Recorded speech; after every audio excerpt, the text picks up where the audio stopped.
Alicia, welcome to the Democratizing SEO podcast. How are you doing today? I'm doing good. Thank you for having me. Thank you. Thank you for accepting. I thought you'd be a very interesting person to speak with, mainly because I've been wanting to speak with someone who has a full-time gig and also runs their own, have their own side hustle. And I came across you on LinkedIn and I thought, oh, you'll be a brilliant person to speak with today. So I want to make this all about your journey so far in the SEO industry. Now, to begin with, I'm curious, can you pinpoint the moment? Is there like an aha moment when you realized SEO is the profession for you? Yeah, absolutely.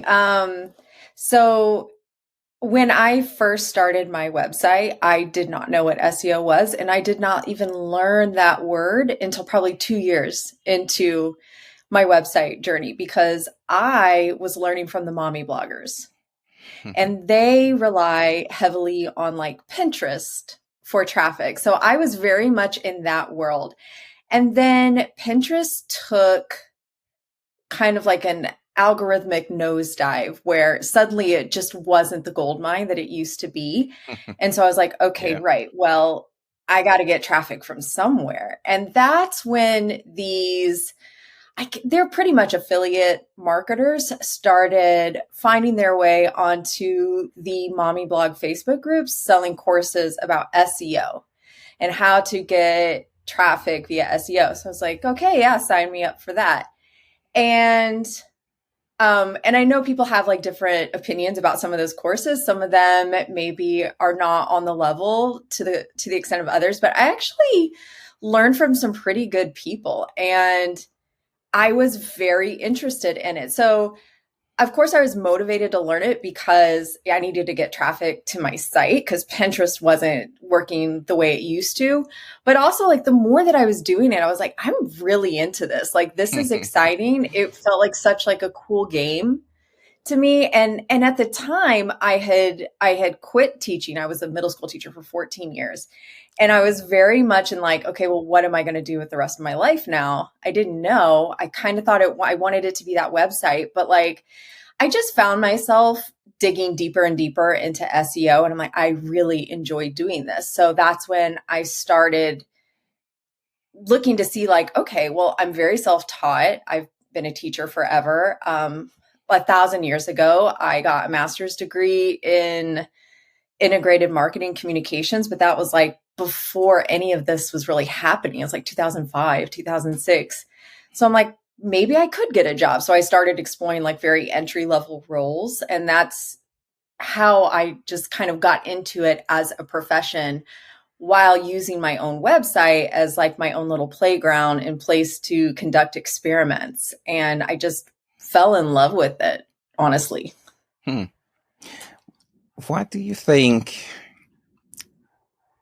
or should I say, what do you think about SEO that made you fall in love with it? Do you think your teaching, your experience, like sort of like led you or prepared you for it? Um, I I like the game of it, Hmm. right? I like the win. I like the win. I like seeing the page being in that first position. Hmm. I like the excitement of it. So I don't know if it just kind of touches on the same parts of the brain that are a slot, that love slot machines or something Right. like that. But I like the challenge of it. I like to see that graph in Search Console start ticking up, up, up, up. And I just I think that I just find something, for lack of a better word, just kind of like thrilling and exciting about it. And Hmm. because it's so dynamic and it changes all the time, it's very hard to get bored. So Yeah. I like that about it. And of course, it's different. It's one thing when you're doing SEO for yourself because you don't have to get anyone's approval. Right. You Yeah. just do. Yeah. Yeah. And so I also I realized as I stepped into the agency world that dynamic is very different. And Hmm. so you start to tap into a totally different skill set. And so The challenge of it has been really good. And it just, I didn't particularly enjoy teaching, but I did it for 14 years. So it was like the first time professionally where I felt like, instead of feeling like completely drained by the job, that I was just like really motivated and like having fun with it for a while. So I think that's kind of what drew me to it. It's always interesting to hear how one got into the industry, because it's so SEO is so wide and vast, but there is a common thing. I don't know how to describe it other than to put the word thing as a placeholder right now, but there's something that attracts people that have a certain mindset around creativity slash analytical slash being methodical. It's very interesting. I almost liken it. I spend quite a bit of time on TikTok, just, for fun and also analyzing it, right? And I come across a number of these videos where there's a game on sort of like split screen. There's a game and there's a secondary screen on top, and then there's a narrator, and it sort of like stimulates the brain in a different way. And I remember seeing something about it saying that is a trend that's rising on TikTok because it's so popular. And there is something about that. I don't know if there's a technical term, maybe a psychologist or psychiatrist can suggest a technical term around it, but there's something about that triggers one's brain. And I relate that to SEO because there's so many areas of it that stimulates one's mind. Yeah, it's like a little dopamine hit. When something that you've been working on like bears fruit, you're like, oh yeah. And then you just want to chase that feeling again and like do it again. It's like, okay, so I'm ranking for this one. Now I'm going to go try to catch a bigger fish. And that's the fun of it. Yeah. So you decided to get a full-time gig in it. Now your agency side, do you have a favorite pillar or area of SEO? Yeah. So I really love the content side of SEO. I love the content strategy part of it. I love trying to uncover, especially for topics that feel very saturated. I like to try to kind of dig beneath the surface and like, what is a unique angle that people are missing? Or is there an underlying intent here that other people are not picking up on that I could tap into as a way to differentiate this content over what's already out there? So I sort of like the detective work that kind of goes into some of the content strategy. Yeah. So that part of it is really interesting. I do technical SEO as well. I kind of, especially when I first joined the agency, just because I had my own website. And I will caveat this by saying I am not a technically inclined person, like at all. At all. I had a DVD player way later than I should have. I never updated my iTunes. Like I didn't know anything about anything. So when I started this website, I really had to stretch my brain in ways that were like, it took me hours to do things that I could probably do in 20 minutes now. But just by virtue of like frustratingly crawling through that experience for like 2 years, and I got to the agency and I was the only person who had a website. And it's like, I was, getting in the back of WordPress and there were no devs on it. It was a small agency. There were no devs or anybody. And I was back here. I'm like, guys, you got some stuff going on back here. And I kind of became like default tech SEO web dev almost person. And again, not an appropriate position for me because I am not a web dev, but just having that experience of having my own website and having to troubleshoot through all these different issues, it really is like a huge, huge benefit in this role. It's not what I love, but like, I do like to be helpful. And so that is one way that I've been helpful, but the content side of it is the part that gets me the most excited, that I like. SEOs, we tend to have this almost like sick love of finding issues on one's website, whether technical or content. Yes. What are some of your favorite Yeah. content issues that you find with websites? Um, so you're right. I do love to pull at threads, and fall down rabbit holes. And I think, that's part of what makes an SEO really good. Like, I am constantly questioning if I have it right. Like, I am the first one to be like, okay, here's what I think it is. And I will try to prove it wrong until I'm absolutely sure about it. So I think that's really important. In terms of content, there are, I think it's funny to me. So in my personal projects, like, finding like the opportunities, like, where are the gaps? What are the aspects of this topic that, like, maybe I know intuitively because I know my subject so well, are important? Or what do I see people kind of like chattering about on forums, on social media? Like, how can I get ahead of something that's going to become more popular? And if I can get ahead of it and put content out there, as soon as it hits, I'm going to be at the top. And I've been able to do that a couple of times with my own content. And like, that always feels really good. And being able to kind of like reverse engineer things that people who are really successful and have like, these massive operations, like, we can't all be a nerd wallet, but we can kind of like learn from them and reverse engineer some of their strategies. So,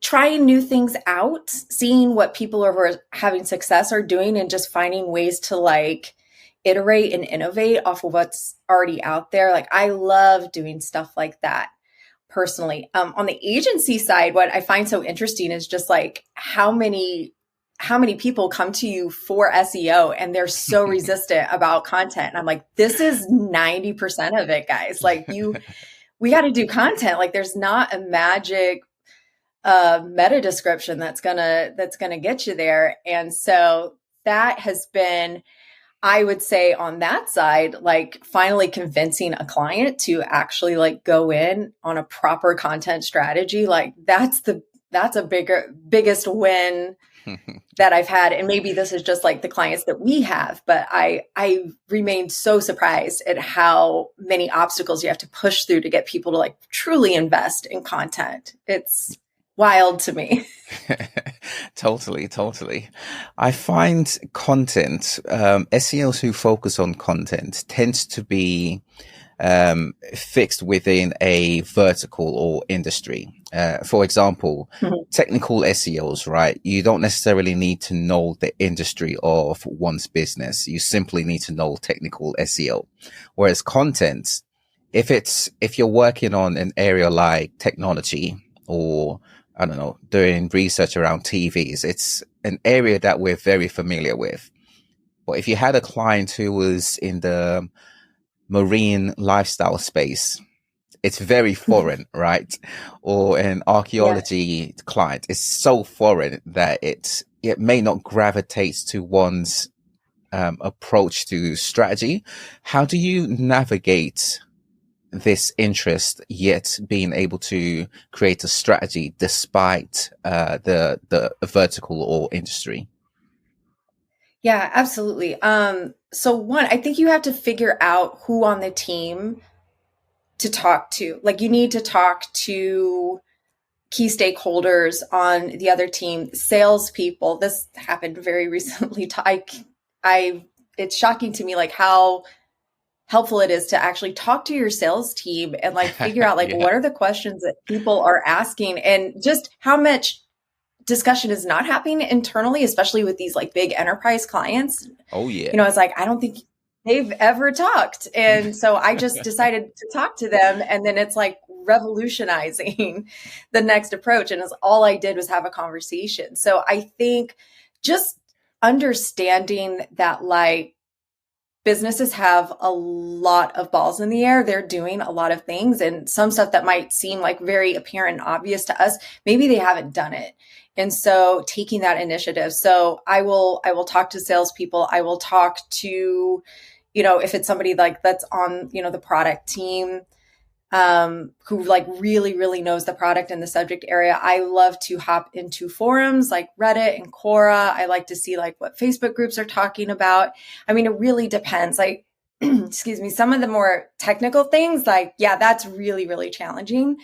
And so, I mean, I have used ChatGPT to even like help like synthesize like really complicated like medical studies that use a bunch of words that I have not had to use since linguistics course back in high school, you know. So I just want to know as much as I can, see what the competitors are writing about, and try to immerse myself in the topic as much as humanly possible. I just don't see a way around it. I know some people like, you know, you can keyword research, you can do all of that, but like if you don't understand the nuance of what you're writing about, like you're going to miss things, or you're just going to repeat what everybody else is doing. So really the only way is just to like get to know the landscape as much as possible. And I know that's hard sometimes for agencies. Like I'm not in this situation, but I hear from people, like when I listen to podcasts, like people come on and it's like, oh, I had 18 clients. I'm like, how? What do you do for 18 clients as a single person? Like I don't even see what's possible there. So luckily that's not been my experience, but I just think you have to be insanely curious about the field, even if it's not anything that you're like naturally interested in, and just find a way to be unique and find a way to leverage the people that you do have access to contribute something different and of value, especially now with like everything that's changing so much. You know, it's, you got to be able to set yourself apart. And increasingly, I think even that's looking like SEO, I feel like is going to be moving beyond just even like, and it, I mean, it has already, but you know, it's not just about the post, but like, how can we turn that post into a short form video? And how can we turn that post into a LinkedIn thread or a Twitter thread or X, whatever we're calling it now? Like, you know, distribution is the distribution game is changing. Like everything is changing. And so staying ahead of that and like, not only knowing the field, but knowing the audience too, and where they're at and where to find them and where to reach them and how to modify content so that it reaches them on a particular platform. There's just, I think that for content SEO, like we have to have like a way more holistic approach than maybe we even needed to have like 3 or 4 years ago. It's changing so fast. Mm-hmm. Totally. And with businesses, you mentioned the bigger they are, the more isolated or siloed they are, and the more foreign they are with SEO. I find that the bigger the business, the more, if you like, material they have to create a brilliant content strategy. They're just not connected. Why do you think businesses, especially the big international ones, are very much removed from SEO?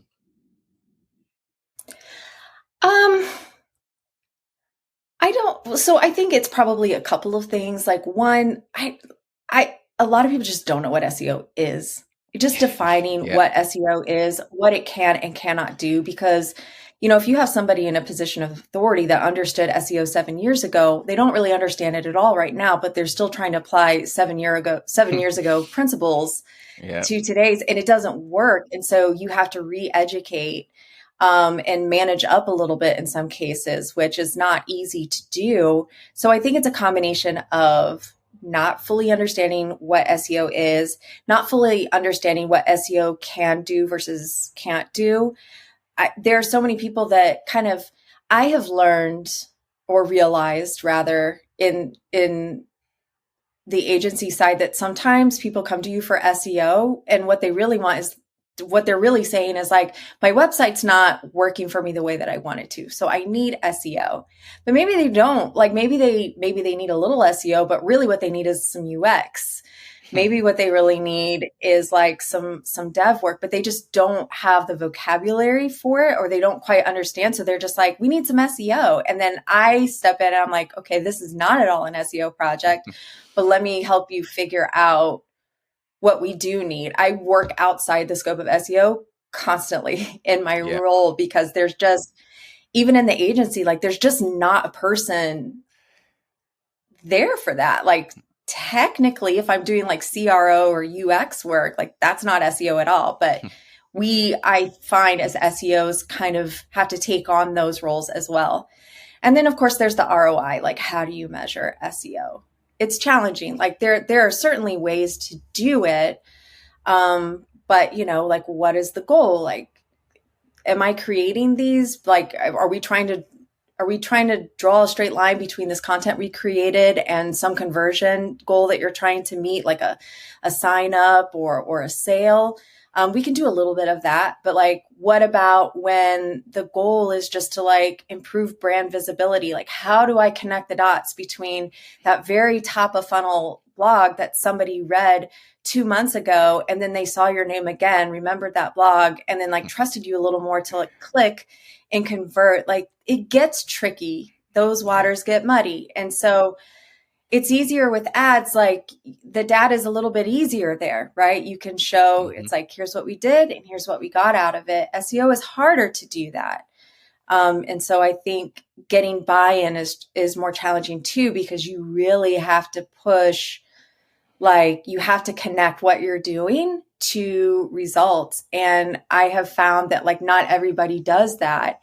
And it kind of leaves clients feeling like, well, what are the things that you're doing? How are they helping my business? And if you can't articulate that like clearly and confidently, they're not going to take your advice. They're not going to implement the things that you're suggesting to them. And they may not continue working with you. And I just, this is a point of frustration that I see a lot of people having, but it is really hard. Mm-hmm. With your background in teaching, do you find that education, SEO education, is a huge, world of an issue to resolve with either clients and or stakeholders? What I mean by that is either clients or people internally at your agency. Yes. All of the above. All of the above. Especially so I was at a really small agency previously, and then we got acquired at the end of last year by a much bigger agency.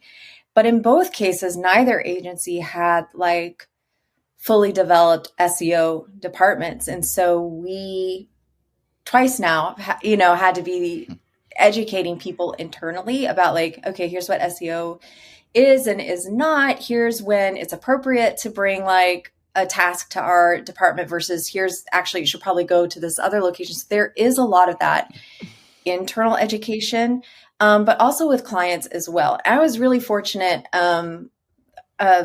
My previous agency before we got acquired, purchased Tom Critchlow's SEO MBA course. Right. Yeah.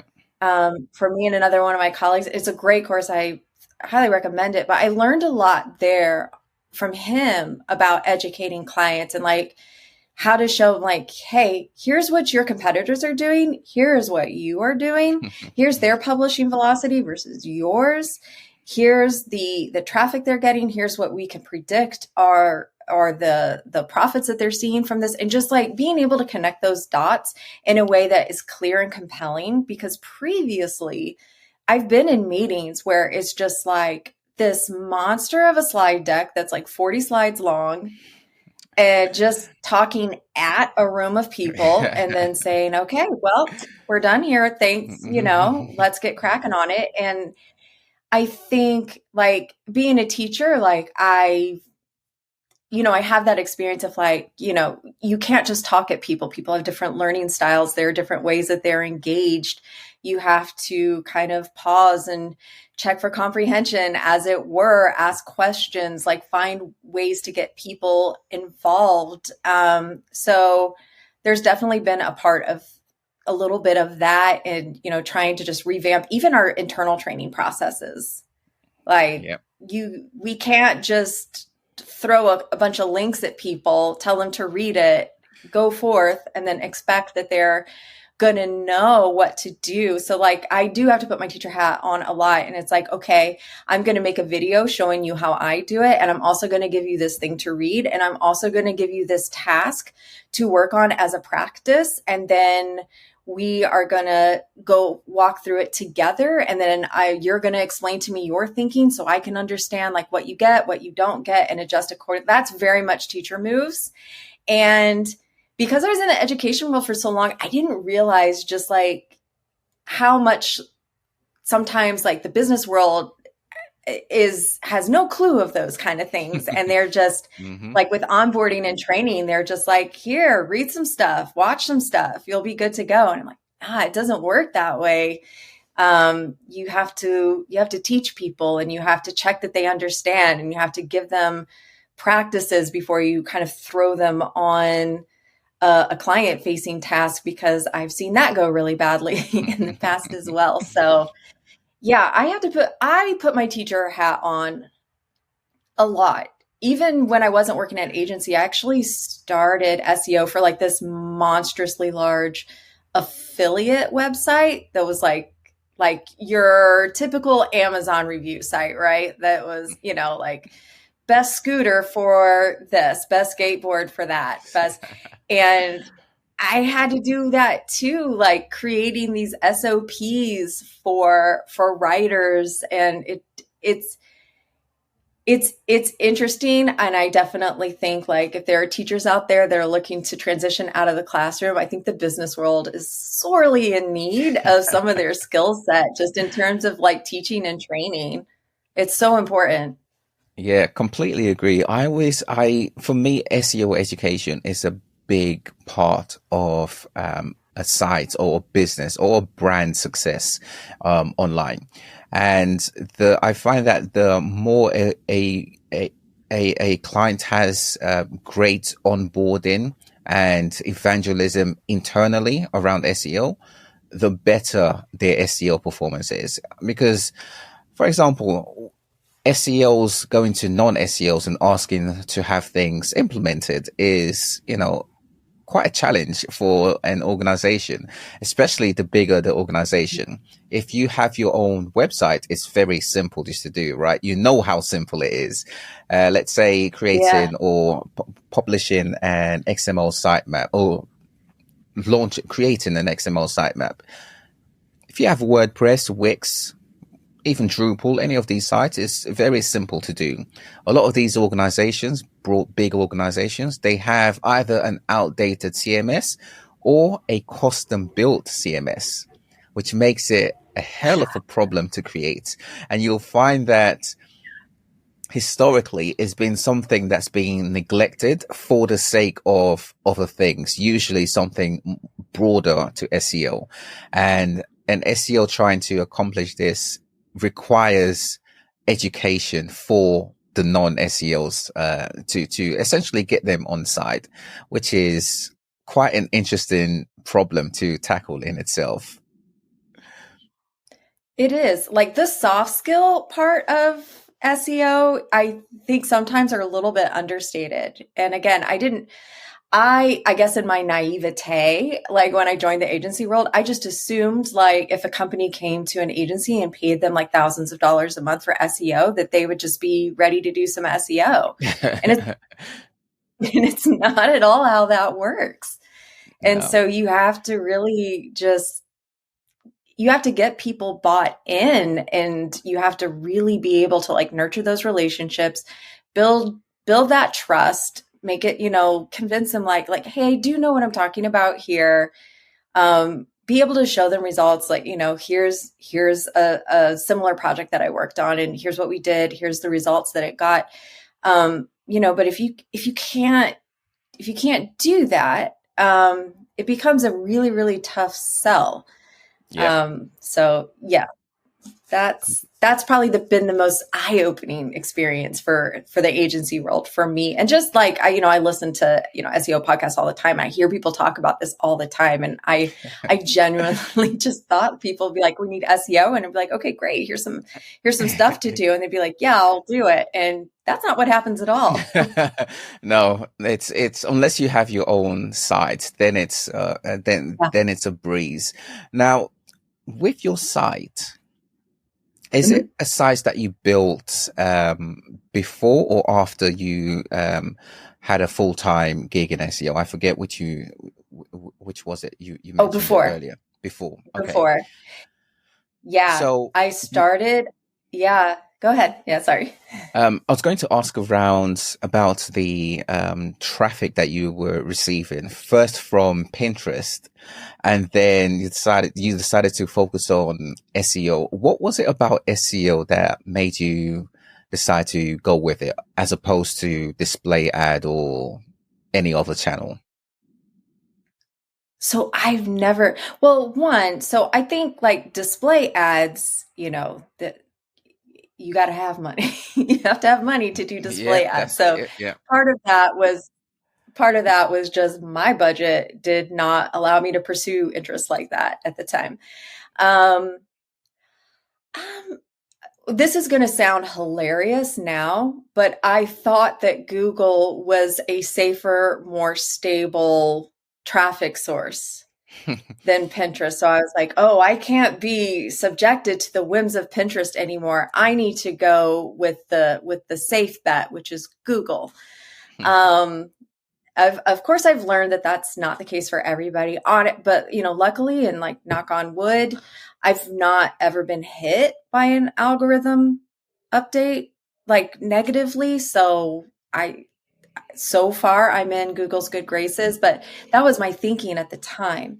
And at the time, like, I maybe got, when I first started, I maybe got like 100, 200 clicks per month from Google. I was building up my Pinterest, and I built my Pinterest traffic up to like 40 or 50,000 a month. And then maybe 5,000 a month off of Google. And then Pinterest tanked. Like, overnight I went from, a couple thousand views from Pinterest to like 600-700. And I was like, okay, well, this is not going to work. So I started working on it. I redid the site architecture. I redid the homepage. I started doing topic clusters, taking my internal linking series, like all the things that you do, right? Mm-hmm. And I was surprised by how fast it worked. Like it really it shot up so quickly. And, I've been giving it like serious SEO strategy and focus for probably about 1.5 years now. And it's, it went from 5,000 clicks a month to over 100,000 clicks per month just from organic search. And I've started to pay attention to Pinterest again, because now I'm having the opposite thought of like, you have to diversify your traffic. You can't rely solely on Google. So, round and round we go. In terms of why not focus on the other channel, it's a bandwidth issue, right? I'm a mom. I have a 5, almost 6-year-old daughter. I have a husband. I have a full-time job. There's only so many hours in the day. So right now I focus on Google, and I experiment with some ways to make Pinterest work for me. I've experimented with kind of stepping away from wearing all the hats to more of an editor manager role, and trying to like build a team of writers and assistants. So it's a transition period for me for sure on that site. But yeah, I almost sold it actually before I started really taking SEO seriously, but I couldn't sell it because the ad company that I was in, my views had dropped below the threshold. So I wouldn't have been able to transfer my Mediavine over to it. So I was like, well, I guess I just got to like go all in on it. So I did.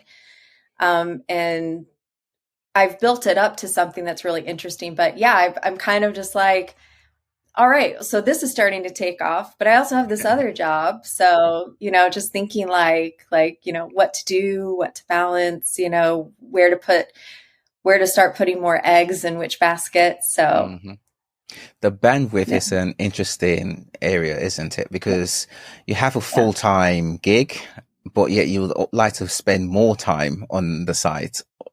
And I find that a lot of SEOs have this battle where, okay, if they have a website, it's a case of how do they balance their time? And it's a very, if not daily, weekly battle that SEOs tend to go through, because having spent 8 hours or so SEOing, it's difficult to go home and SEO some more, right?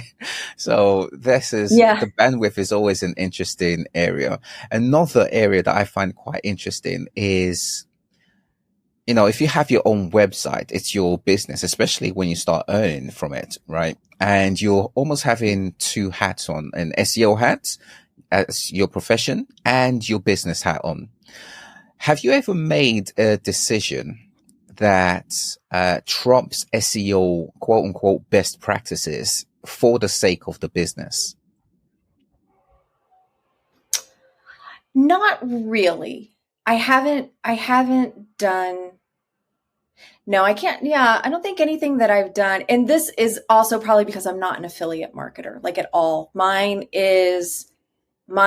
primary monetization is mostly display ads. So my primary business model right now is traffic. So it is very aligned to SEO best practices just kind of naturally. I think I did that on purpose because of the nature of my website. It's a YMYL site and it's a kind of a sensitive topic. And so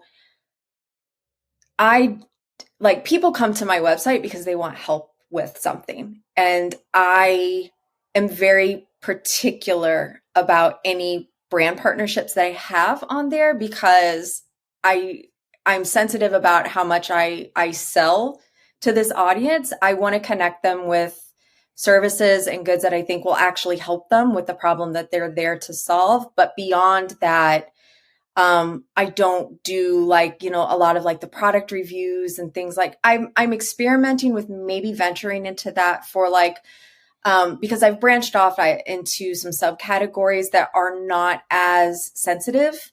And so maybe experimenting in with some of those related categories that I've expanded into, but I've been very, I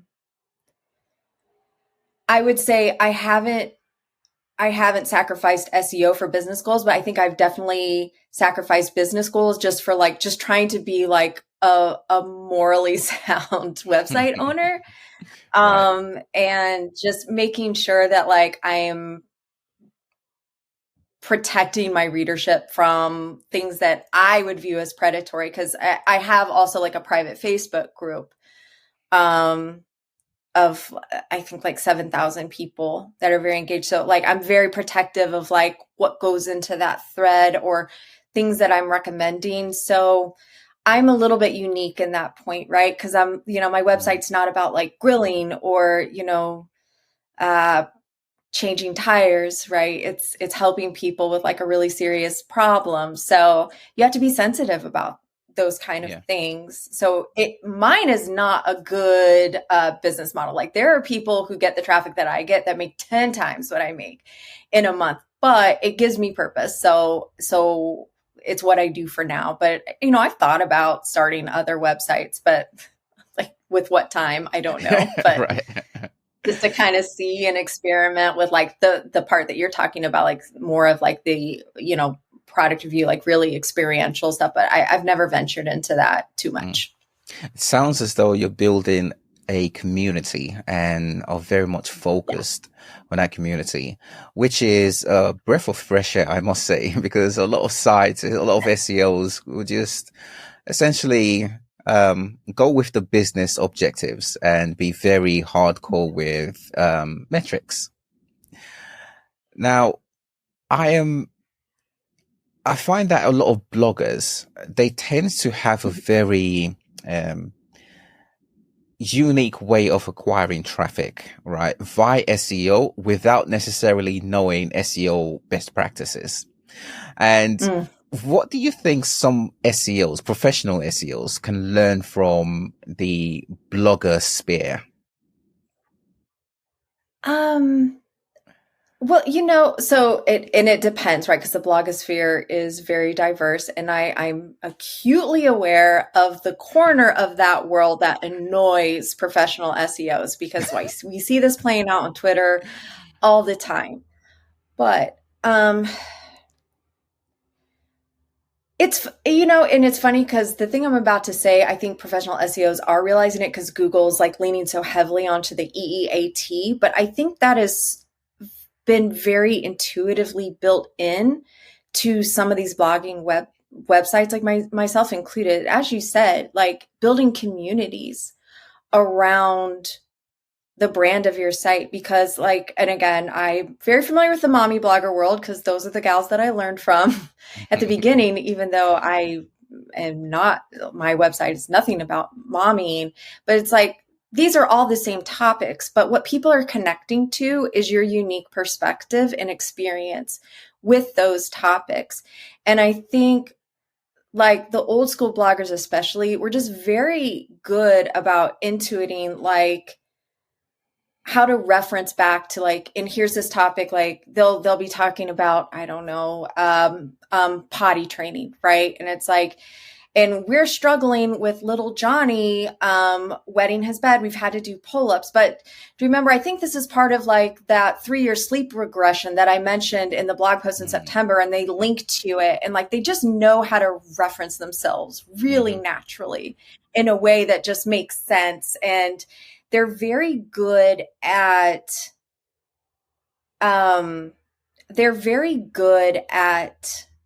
getting you to sign up for emails. And they're very good at building that trust in the relationship and just getting you to take their recommendations as like, this is just my friend telling me about this course or this product or this toy or whatever it is that they are selling. Let's be honest, they're selling.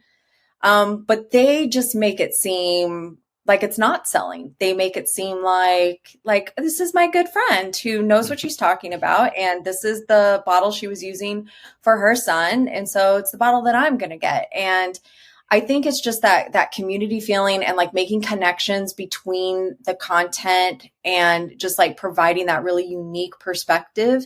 They're really good at that. And I think that skill has definitely spilled over into other mediums. Like a lot of the mommy bloggers just went to Instagram because it was like, there's more money over here. But I think that the concept's the same, right? It's just, they're connecting dots just naturally because it makes sense. And I think sometimes as professional SEOs, like we're like thinking about those more consciously for other people's business because maybe they're not thinking of it in that way. And so we have to do that kind of thinking on their behalf to connect those dots and to lead people through a journey. And I think bloggers, like the good ones, like they're so good. It took me like a year in this mommy Facebook group to realize like how much I was just being sold to all the time. I was like, now wait a second. Another course? Because I bought 4 already. But they're good at it. They're good at it. Yeah, they understand their audience. There is this saying from, I forget her surname, but she's known as Fabi. She's also on Facebook, but she has a course and she has this famous quote, which is, you don't have a marketing problem, you have a messaging problem. And I find that is key to understanding one's audience. If you're able to understand the audience that you're targeting, the messaging is the marketing, if that makes sense. It's very much intertwined as one. It doesn't have to be 2 separate things and one being you don't have to concern about the 4 P's of marketing, or is it 6P or 8 P's? All of that doesn't necessarily matter. All you the have P's. a connection. Yeah, all the P's. What are you looking forward to for they're good at it. Yeah, go ahead. No, go ahead. What are you looking forward to for the rest of the year? Okay, so personally, like with my website, I sent a pretty big goal that I thought there was no way I was going to meet revenue wise. And I'm shockingly like 85% of the way there. So I think I'm looking forward to Q4 because I think like it's going to be like a really big moment for me. I've had my blog for 6 years. I didn't know what I was doing for probably 4 of them. So to just finally like be making moves that are like bearing fruit, I'm really excited about that. Um Professionally, I'm so again, I'm in another situation where I'm essentially helping to build out an SEO department within a bigger agency because they have everything else, but this is a very underdeveloped service offering that they have. So I'm excited about like continuing to stretch and grow and learn more and just kind of seeing where that all leads because it's been quite a ride. Like I joined the agency September 2021 like as a junior SEO like the most entry level, and it's like now I'm sitting at the director level and it's all happened so fast. And I kind of say like I've been in my listening phase. Like I just absorb everybody's information. Like I'm reading them on Twitter. I'm watching, the Whiteboard Fridays. I'm listening to I'm just like devouring information.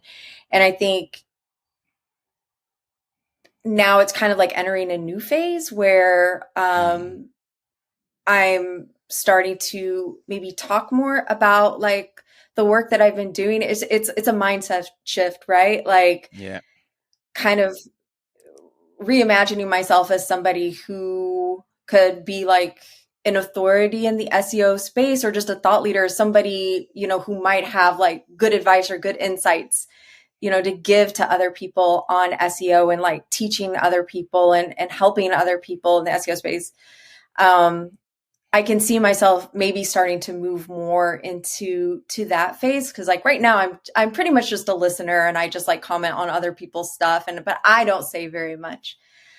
So the big challenge that I'm setting for myself is to speak up more and like offer my own insights more instead of just kind of listening to everybody else and reacting to everybody else and hearing what everybody else has to say because I also have a perspective to offer.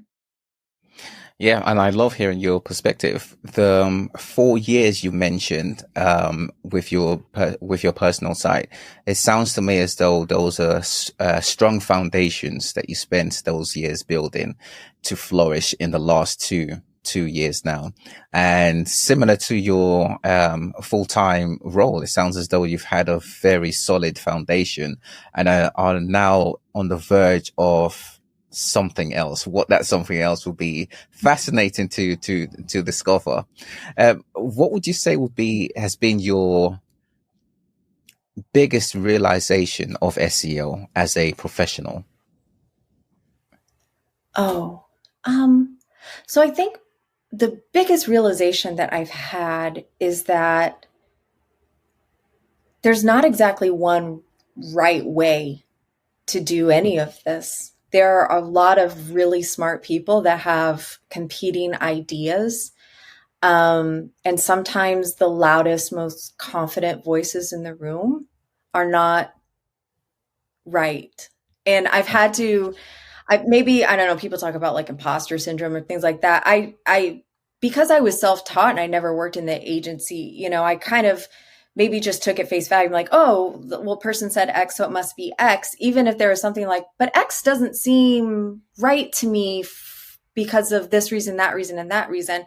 I learned to question everybody, myself, people that I was working with, just to verify. And I've learned so much through that process. So I would say just like not being afraid to question things, not being afraid to speak up and say, well, is that actually a problem? Like, do we need to flag that for a client? Like, because I don't see what it's doing here, or, because, there are some people who are like very checklist oriented of like, but there are so many things in SEO where it's like, well, sometimes this is a problem, but sometimes it's not. And being able to tell the difference. And I would also say just like really picking your teachers, choosing your teachers and then listening to them and following with them, because there's so much noise out there. You will get overwhelmed. You will lose half of your life on Twitter trying to figure out like who's right and who's wrong. So it's, trusting in your own knowledge and your own skill set, but also questioning yourself constantly, striking that balance of trusting yourself, but also acknowledging that like you don't know everything and nobody knows everything. And so constantly being curious and confirming and trying to disprove your own self so that you know that like the advice that you're giving is good advice. Because like what we were talking about earlier with buy-in, like you give a client wrong information, that relationship is damaged and it's so hard to fix. And like in my role, I've had to do that where clients have received bad information and I've had to come in and just like clean up that mess, so to speak, like rebuild that relationship, rebuild that trust. And so I think, there's a healthy balance here of like being curious. Don't be afraid to be wrong, but also like speak up. Yeah, the imposter syndrome you mentioned is a very interesting area of SEO, because I think as SEOs, we have imposter syndrome to digital marketing and traditional marketing as a whole. It's a fascinating area. I would love to discuss it some more on another podcast, because I have a lot of thoughts around it. But there's a psychological aspect that I'm very interested to delve into that at another time. And I think your advice, especially to SEOs who are starting their careers, is sound. Continue to always question yourself, and also limit your exposure to the SEO community. What I mean by that is any and everyone, if you continue to follow any and everyone with any and everything that's written, you'll easily get overwhelmed. Even I get overwhelmed sometimes, and I just have to step away and say, okay, do something else. Too much SEO. Yeah. No, it's real. Like, yeah, you just get information overload, and then you just become like a consumer, and then you never do anything because you're so busy just trying to like learn what everyone else knows. Yeah. It's going to take time. They've taken years to learn all that stuff. Exactly. And then also just like, no, like some stuff you don't have to learn. I love to follow my king. I don't know half the stuff he's talking about. I don't understand Python scripts or natural language processing very well, but like, so it's just like pick your lane and get really good at that. And learn from other people, but yeah, you don't have to know everything. You don't have to be an expert in everything. You will burn yourself out trying. Exactly. Lastly, if you were if SEOs, I should say, are heroes, what would be your superpower? So I think if an SEO were a superhero, like the best superpower you could have would be to like time travel into the future. So you could just kind of game the system that way and know exactly what's going to be hot and interesting. You could know all the Google algorithm changes that are coming down the pike, and you just would be able to get ahead of all of it. Brilliant. Alicia, thank you so much for your time today. Is there anything you would like to shout about or rave about? To shout about or rave about? Oh gosh. Or give a shout out to.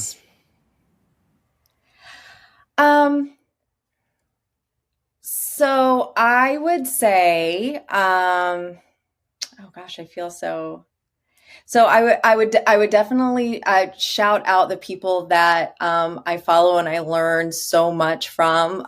These are going to be kind of I think the usual suspects, right? But like Lily Ray, Aleda Solis, the SERPs Up podcast is always a joy. So is Search with Candor. That's actually how you entered my radar of your awesome. interview on SGE. Yeah.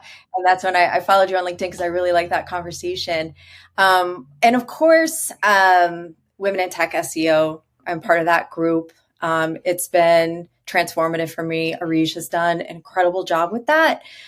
So any lady SEOs out there, definitely join that group because it will change your career trajectory for sure. Awesome. Where can people find you online? You can find me on Twitter. And honestly, I already forgot my handle. But the Alicia Mars. It's the Alicia Mars. Yeah, you can find me on Twitter at the Alicia Mars. I am on LinkedIn, but I'm not really there too often. I'm most active there. On Twitter. Okay. I'll have that link in the description for you. Alicia, thank you so much for your time today. Have a brilliant day. We'll catch up again another time, I'm sure. Absolutely. Thanks. Cheers. Bye now.